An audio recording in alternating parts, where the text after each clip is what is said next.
las admiro. Pero bueno, también tiene mucho mérito escribir una novela Sí, cada sí. 2 años. Nos Sí, fuimos sí, en sí. julio del 2021. Sí. No, también, yo no me quejo, pero que es verdad que entre la documentación, que me lleva mucho tiempo, la estructura, que la trabajo mucho, no soy capaz, pero bueno, aquí estoy. Bueno, El olor del miedo, que ha salido hace muy, bueno, el 30 de agosto, si no me equivoco, en fin, la gente nos hemos incorporado de las vacaciones, te empezamos a leer. Veo por redes sociales que te está dando grandes satisfacciones, porque ese feedback primero de los lectores está siendo muy bueno. Yo voy por la página 200 y estoy enganchadísima. Bien. No, sí que es verdad que está siendo bueno. Las redes sociales están siendo muy amables, muy cariñosas. Los actos de presentación están yendo muy bien. En Madrid ha sido una locura. He hecho dos presentaciones en Madrid, llenas, abarrotadas, la gente de pie, y luego pues también muy bien en Galicia, en Valencia, o sea, estoy contento. Bueno, dices en los agradecimientos que esta novela creció gracias a un encuentro en la radio con Pepa Crespo. ¿Eso cómo fue? Pepa es la directora de comunicación del Parque de Animales de Valencia y yo estaba promocionando mi anterior novela, Donde ella tinieblas, en Valencia. Y entonces ella hacía una entrevista justo antes que yo y la oí hablar del zoológico.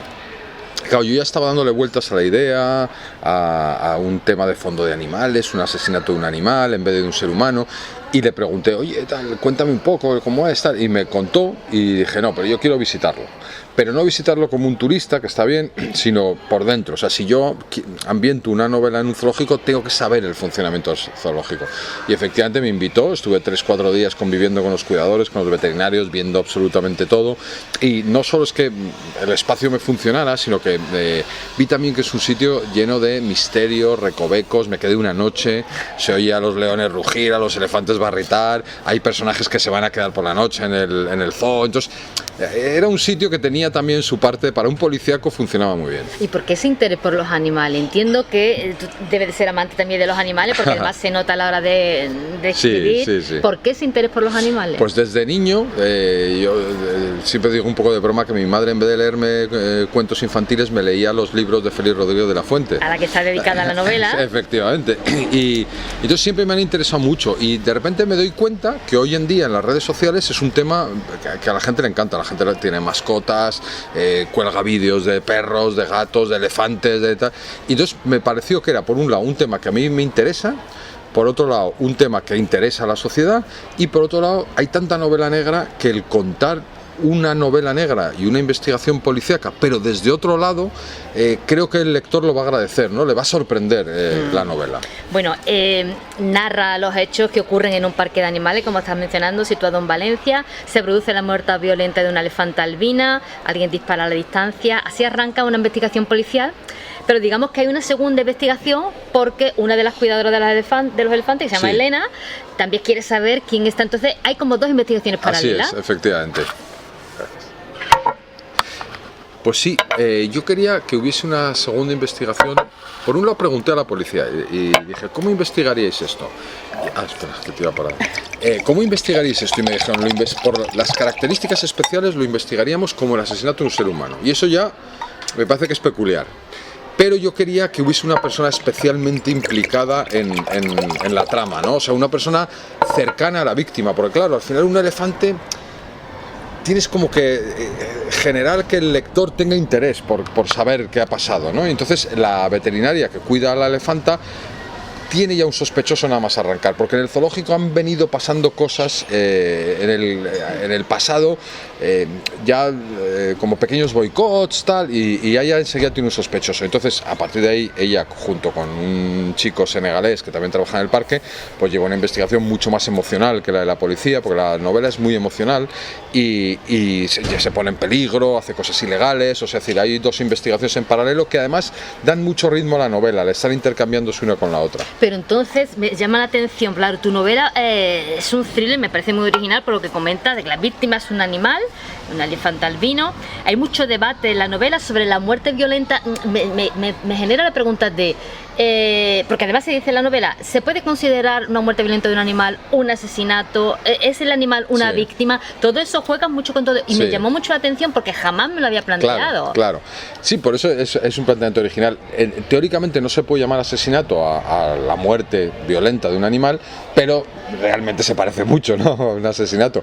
Y yo creo que eso, claro, cuando en las novelas policíacas hemos matado ya todos a muchas chicas en lugares emblemáticos, a chicos en sitios misteriosos, y llega un punto donde el lector ya como que tiene unos cánones establecidos, ya sabe las dinámicas, y aquí claro, de repente muere una elefanta y las opciones para el lector creo que son infinitas. Entonces, a partir de ahí yo creo que genera mucho más interés el saber qué ha pasado que en una novela donde ya tú puedes ir adelantando determinadas cosas, ¿no? Y entonces la policía se toma en serio este tipo de casos y de investigación, porque las condenas son irrisorias, tú lo comentas en el libro. Sí, creo que en el momento que yo escribí creo que eran 18 meses, ahora con la nueva ley puede que aumente un poco, pero sí, por eso también sitúo al policía que llega, que es un viejo rockero, un tío de 60 años, muy irónico, muy socarrón. Claro, que hice yo, porque me han encargado de investigar la muerte de un bicho. O sea, si yo soy un policía de los de toda la vida. Y entonces eso también juega, ¿no? Porque también habrá lectores que a lo mejor se sitúen un poco diciendo, oye, ¿por qué investigan? Entonces, que estén todas las posturas representadas funciona bien. Luego es verdad que el policía tiene una nieta, Coral, que está impactada por la muerte del elefante, y hay un momento que coge a su abuelo y le dice, abuelo, es que tienes que encontrar que lo ha hecho. Entonces él ya, la investigación se convierte un poco más personal. De ese policía que se llama JP, ya hablaremos un poquito más adelante, pero la novela es que hay debate tras debate. ¿Es justo que para entretener al hombre y proporcionarle un espacio de ocio los animales tengan que estar encerrados? Bueno, ese es un debate que yo creo que no puede ser nunca de sí o no, es un debate que es demasiado complejo. Entonces, los zoológicos como el de Valencia son zoológicos con unas instalaciones muy muy buenas, o sea, son realmente impresionantes, y por otro lado son animales que no son capturados en la naturaleza para el zoológico, son animales que vienen de otros zoológicos peores, de circos, de tráfico ilegal. Entonces llegan ahí, no llegan de África porque los traigan, entonces ya partimos de eso. Luego hay que tener en cuenta que los zoológicos modernos, por ejemplo, tienen unos programas educativos muy potentes, o sea, de verdad hacen mucha labor porque los niños que visitan los parques a diario les dan cursos, les explican, o sea, es decir, hacen una tarea divulgativa muy grande. Y luego tienen un programa, tiene una fundación que trabaja con esas especies en origen. Por ejemplo, en el Parque de Valencia hay unos chimpancés que están en peligro de extinción. Pues esos chimpancés, la Fundación del Bioparque colabora en África, en Senegal, que yo lo cuento en la novela, con esos mismos chimpancés en un programa que es muy bonito con la Fundación Goodall. Es un programa de ayuda más a la mujer en el lugar donde están quemando bosques para cultivos. Entonces les enseñan a cultivar a las mujeres y evitan que se destroce el medio ambiente y protegen a los chimpancés. Entonces, ya el sí o el no, esto es mucho más complejo. Es decir, los zoológicos modernos son muy complejos, hacen una labor divulgativa que está bien, y luego, pues por supuesto, siempre puede haber alguien que no le gusten, pues eso pues también está bien. A mí me ha parecido curioso que tú empleas a la hora de referirte al espacio más la palabra parque de animales que zoológico, porque la palabra zoológico parece que de siempre ha tenido un concepto muy peyorativo. Sí, depende el personaje. El policía siempre llama zoológico, porque para él da todo igual, y sin embargo el concepto es más parque de animales, ¿no? Ellos le llaman en Valencia, que en Fuengirola y otro parecido, le llaman un parque de inmersión, porque es un parque que no tiene vallas. O sea, tú entras en un parque y nada tiene vallas. O sea, tú ves a los chimpancés y no tienen vallas. Lo que tiene es una montaña en un sitio, un río en otro. O sea, por ejemplo, en los chimpancés te separa un río de ellos. ¿Por qué? Porque los chimpancés no cruzan el agua, les da miedo. Entonces hay un río, pero claro, entonces tu sensación es que los estás viendo en su sitio natural, pero también para ellos es mucho más agradable, porque no hay una valla. Ellos simplemente en la naturaleza, si tuviesen un río, tampoco lo cruzarían. Entonces, la verdad, por ejemplo, una anécdota. Las jirafas, que tienen un espacio que es como el Sánchez Pizjuán, vamos, o el Villamarín, no sé, aquí cada uno que elija cuál. Es un espacio de verdad gigantesco. Entonces, las jirafas en la naturaleza duermen de pie porque tienen mucho miedo a los depredadores, lógicamente. Y sin embargo, en este parque, cuando se hace de noche, se acercan a la puerta de donde duermen, porque duermen todos en un cobijo, duermen bajo techo. Entonces se acercan a la puerta del cobijo, como diciendo, ábreme. Les abren, entran en el cobijo y para dormir se tumban. O sea, es decir, el parque es un sitio sin miedo. Vale. Entonces, claro, no sé, si las jirafas pudiesen decir que prefieren, que se las coman los leones, pero estar ahí en libertad, o estar en este parque que están muy bien y tal, y que saben que están seguras. Sí, a ver, si se le pudiera preguntar. Bueno, JP es este protagonista, será el policía encargado de la investigación, después hablaremos de Elena, la cuidadora. Tú has mencionado que es un policía con un sentido del humor muy ácido, siempre lleva una coraza puesta, es muy escéptico, llama a los animales bichos. Y luego él se extraña mucho de que haya gente que sea capaz de amar más a los animales que a las personas, que esto es así. Es así. Yo ahora últimamente estoy haciendo encuestas sobre este tema en mis redes sociales, ¿no? Y el otro día ponía una pregunta que era, ¿somos iguales los animales y los seres humanos? Y el 49% no dijo que fuésemos más importantes los seres humanos. Se dividieron entre varias respuestas, pero el 51% dijo que éramos más importantes los seres humanos y el resto era iguales, más importantes los animales, no sabría contestar. O sea, es decir, que es verdad que vivimos en un momento en el que hay una fascinación por los animales. Eso también me ha hecho escribir esto, pero también porque yo creo que hay mucho desconocimiento de los animales. Es decir, hemos visto muchos vídeos en internet donde hacen cosas muy monas, pero realmente no sabemos cómo son los animales. Y en este libro también tiene una pequeña parte divulgativa que yo creo que cuando lo acabas de leer, pues entiendes un poco más el comportamiento de los animales. Bueno, sobre ese comportamiento voy a mencionarte después algo que a mí me ha dejado totalmente noqueada. Este protagonista, JP, tiene una compañera que se llama Violeta, mucho más joven que él, con una mentalidad mucho más abierta. Me gusta mucho el contraste generacional que hay entre los dos y ese pique y esa. Sin embargo, se llevan muy bien, porque además Violeta respeta mucho a JP. Bueno, pues sí quería, a mí me gusta trabajar los contrastes, efectivamente, y Violeta responde a algo que me han contado últimamente, y es que en los estudios de criminalística son todo mujeres muy jóvenes. Entonces hay como una tendencia de mujeres muy jóvenes estudiando criminalística, y claro, luego se tienen que enfrentar a la realidad de un asesinato o tal, ¿no? Y esta es una chica de esas que se enfrenta a esa realidad, pero aunque parece una chica frágil, según avanza la novela vamos viendo que no, que es inteligente, que tiene fuerza, que tiene decisión, pero ella misma lo va descubriendo, ¿no? Ella misma llega siendo muy tímida, muy apocada, y en la historia evoluciona mucho, cosa que a mí me interesa que los personajes siempre evolucionen. Por otro lado está Elena, que al margen de su amor por los animales y su implicación en el caso, tiene lucha contra un dilema personal, íntimo e interior que tiene. Sí, ella es la primera novela que escribo con una historia de amor también un poquito más clara, ¿no? Hay un triángulo amoroso, Elena efectivamente tiene una pareja que es una mujer mayor que ella y hay un chaval en el parque, un senegalés que también le gusta, entonces bueno, ella se mueve entre las dos personas, pero las dos personas juegan de una manera muy simbólica, o sea, no solo es que tenga una historia de amor con las dos, sino que Elena representa una mujer madura, inteligente, muy centrada y que le ayudará en la investigación desde el punto de vista más cerebral. Ella es informática, trabaja en una empresa de informática, entonces sabe mucho, puede hackear un móvil, entonces es como la cabeza. Y sin embargo, el chico senegalés que se llama Sidi es lo contrario, es la pasión, es la fuerza, es la energía, es la juventud, es el amor por la naturaleza y el riesgo. Entonces, digamos que ya no solo está eligiendo entre dos personas, sino que está eligiendo entre dos maneras de vivir.